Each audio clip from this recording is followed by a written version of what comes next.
미가서 2장 12절에서 13절의 말씀입니다. 미가서 2장 12절에서 13절의 말씀.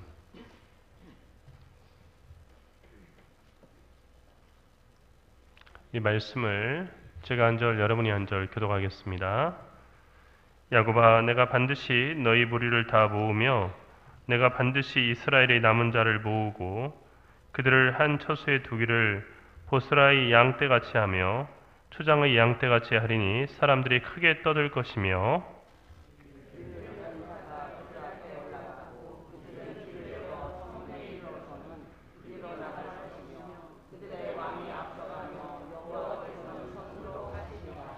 아멘.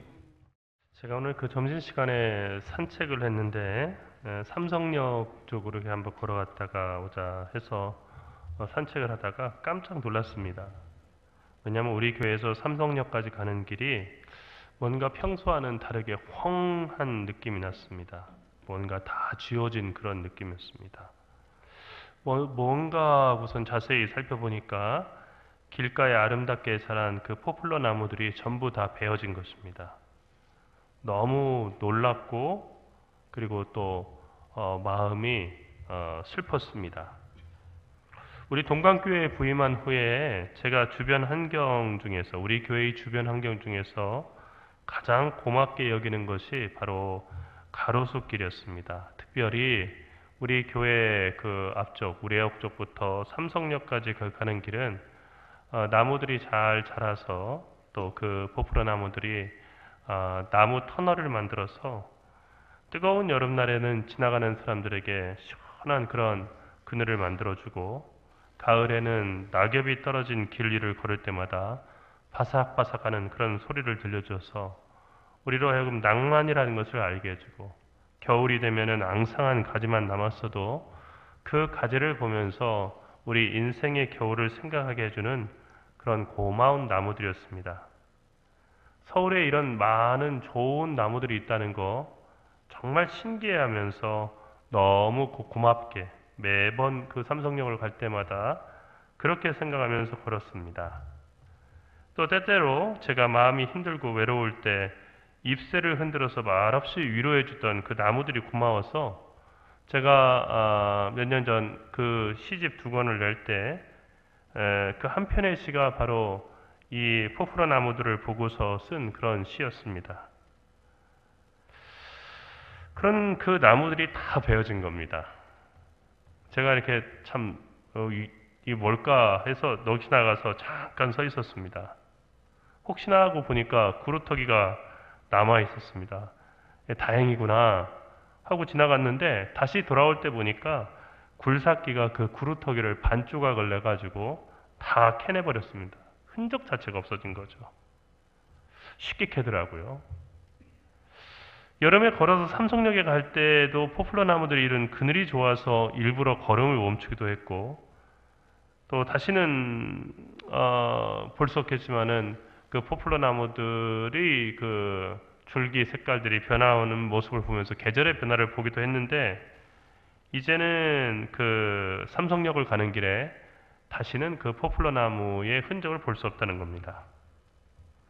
인간의 편리성과 문명의 발전을 위한 일들이 과연 우리가 살아가는 이 지구에 유익을 주는 것인지를 다시 한번 생각해 봐야겠습니다. 하나님은 살림으로써 세상을 창조하셨습니다. 그런데 사람들은 죽임으로써 세상을 파괴합니다. 하나님이 살려놓으신 것을 죽이는 것을 문명의 승리라고 얘기하고 인류의 승리라고 그렇게 이야기합니다.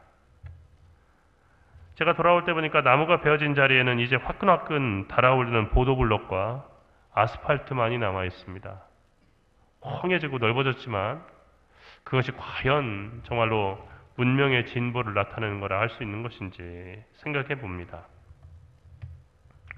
이스라엘의 역사를 보면 큰 전쟁과 재앙이 우리 민족만큼이나 많았습니다. 그래서 무고한 백성들까지 고난 속에 던져졌고 그때마다 이스라엘이라고 하는 나무가 베어지고 때로는 뿌리채 옮겨지기도 했습니다.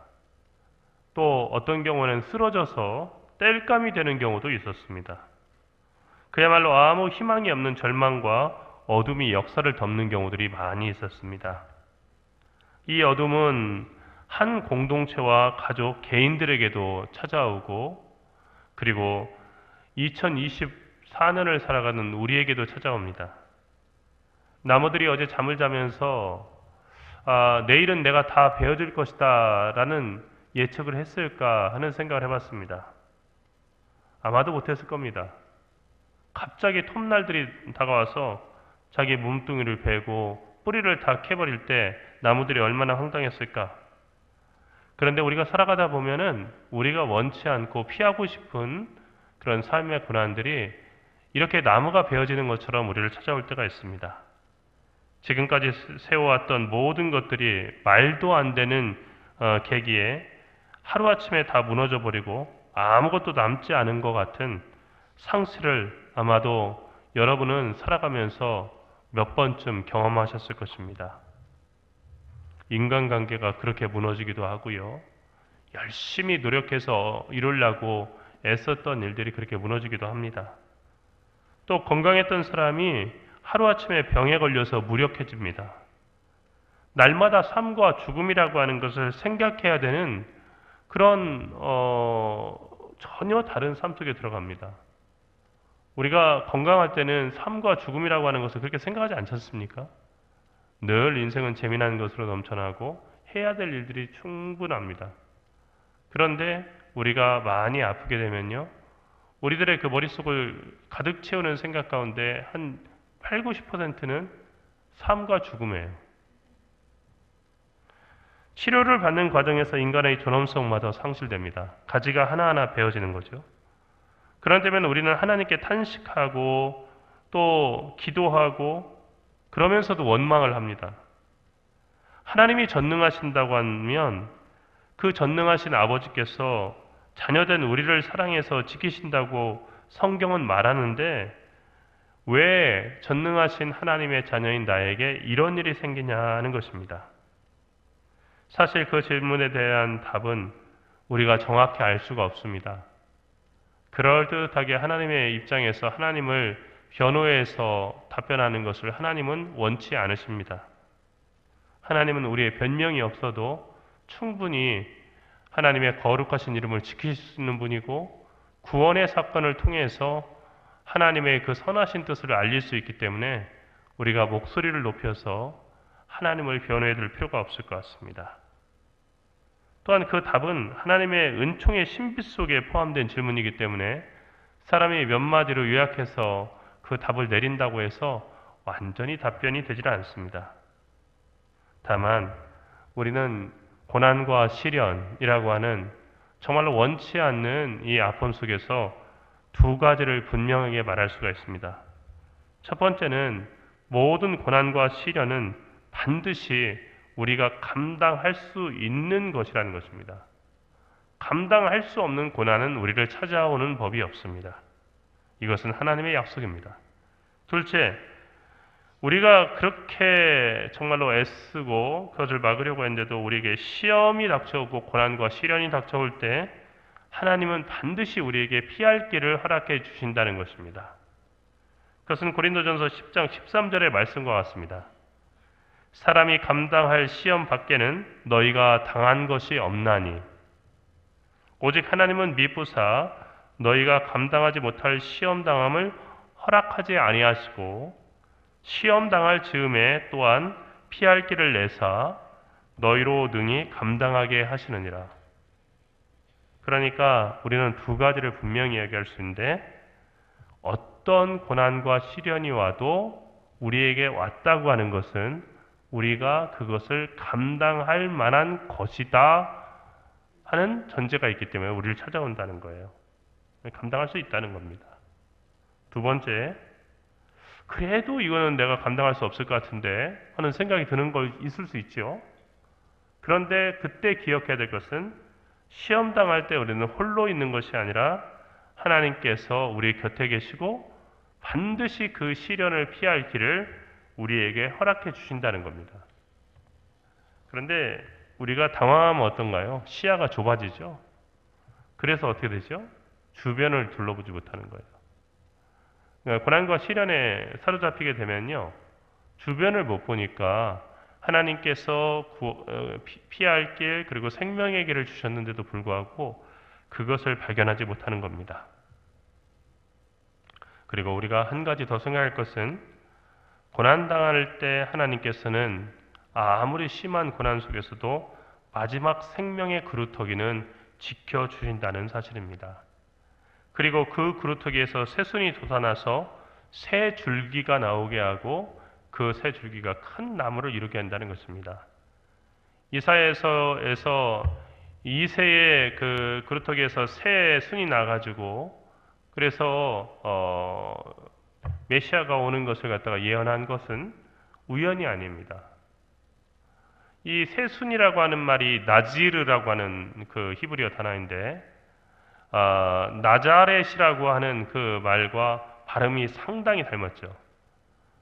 예수님은 이새의 그 뿌리에서 자란 그 나지르인데 그런데 그분이 어디서 자라났냐면 나사렛에서 자라났다는 것입니다.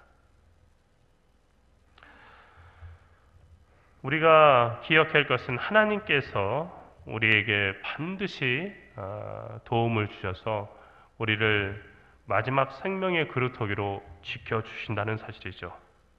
오늘 말씀을 보면 야곱아 내가 반드시 너희 무리를 다 모으며 내가 반드시 이스라엘의 남은 자를 모으고 라고 말씀하셨습니다. 여기서 남은 자라고 하는 것은 히브리어로 스에릿입니다. 스에릿. 역대하 23장을 보면 하나님은 두려움과 공포에 짓눌린 엘리야에게 내가 이스라엘 가운데 7,000명을 남기리니 다 바알에게 무릎을 꿇지 않고 다 바알에게 입맞추지 아니한 자니라 라고 말씀하셨습니다. 이때 상황이 어떤 상황입니까?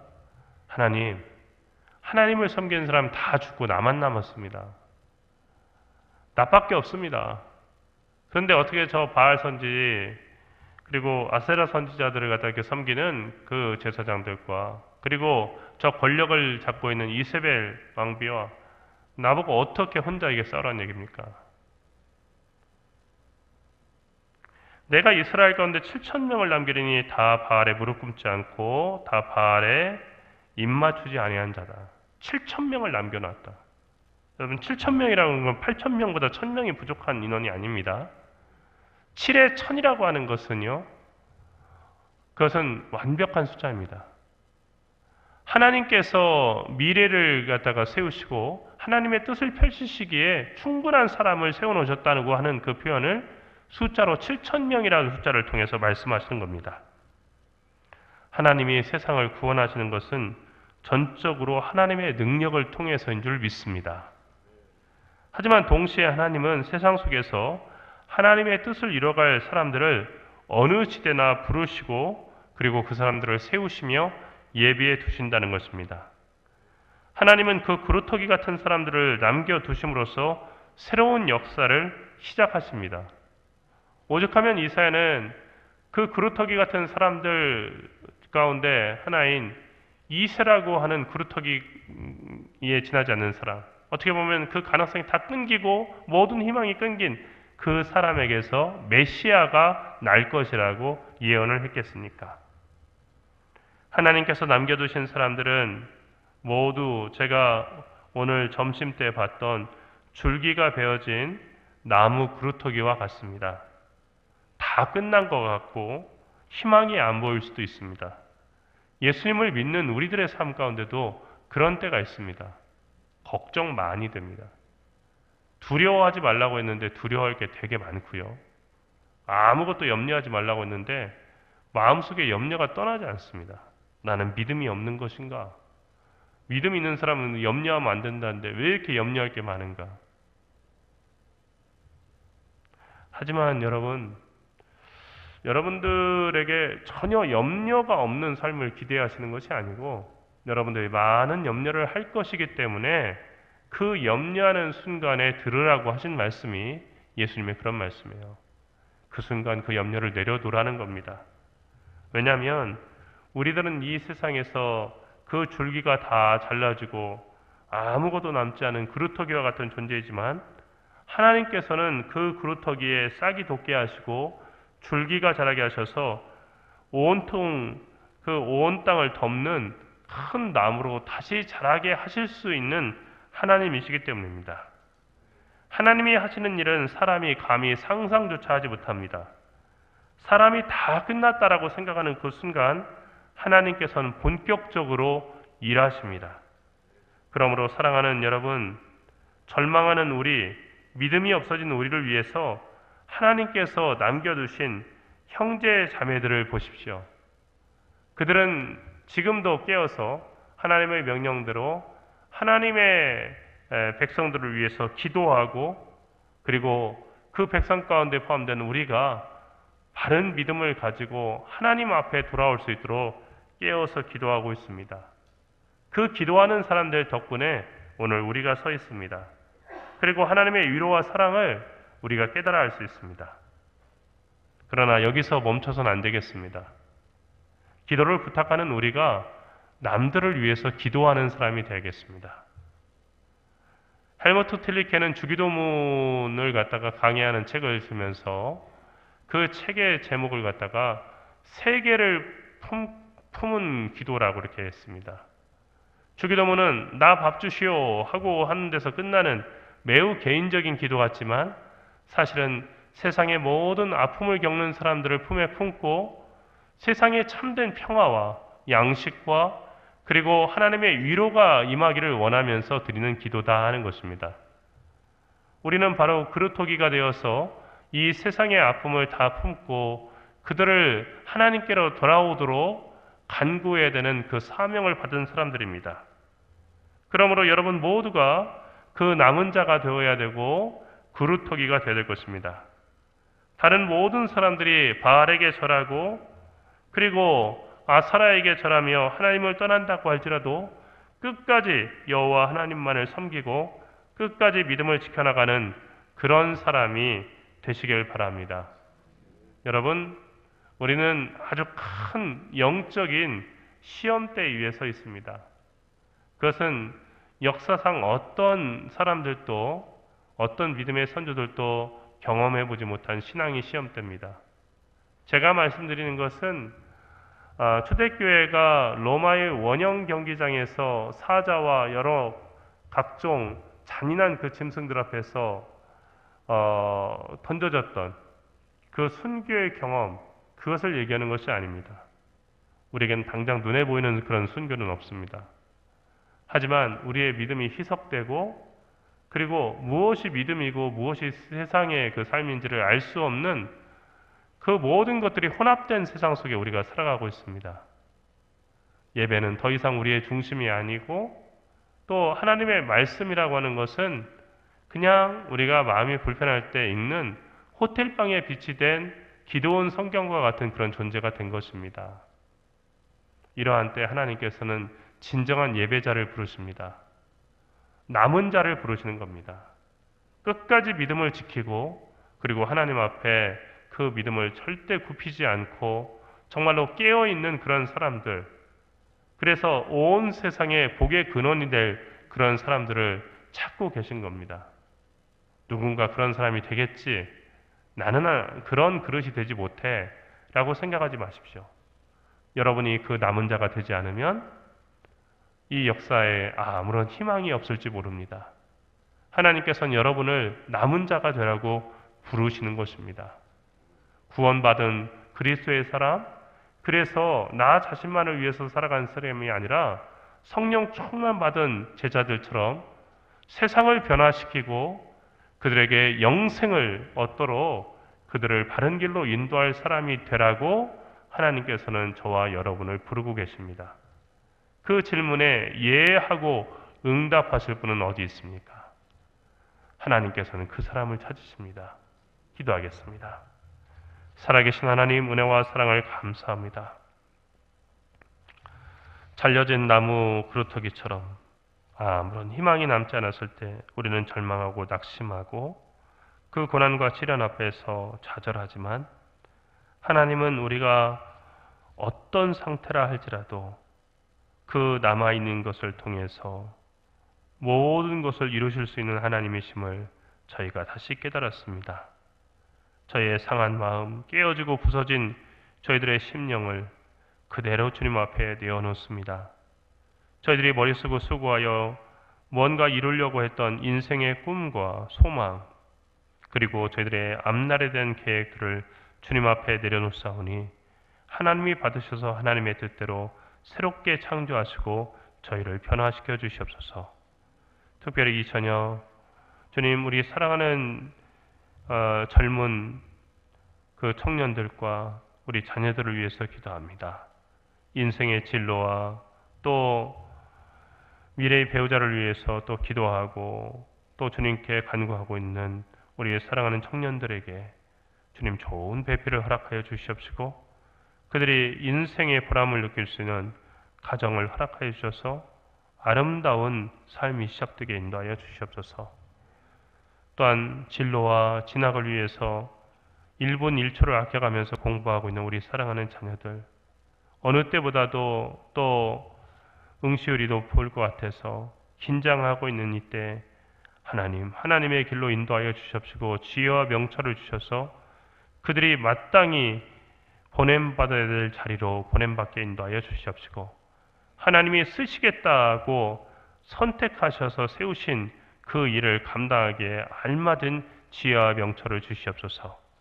주님, 우리 교회가 바로 이런 수험생들과 그리고 어린 자녀들을 기도하라고 이 대치동에 세움받은 교회인 줄 믿사오니 하나님, 그들을 외면하지 말게 하시고 내 자녀처럼 그들을 품에 품고 기도하는 교회가 되게 인도하여 주시옵시고 그래서 알지 못하는 사이에 우리 한국교회의 미래와 대한민국의 미래를 바꿔놓는 교회되게 인도하여 주시옵소서. 우리가 그루터기가 되게 인도하셔서 그들이 쉬어갈 수도 있고 우리가 그루터기가 되게 하셔서 그 그루터기에서 자란 그 싹이 잎새를 내고 줄기를 내어 그들에게 시원한 그늘을 줄 수 있도록 인도하여 주시옵소서. 주님, 그루터기와 같은 우리 동강교회를 들어 쓰실 줄 믿사옵고 사랑하신 예수 그리스도의 이름으로 간절히 기도드리옵나이다. 아멘.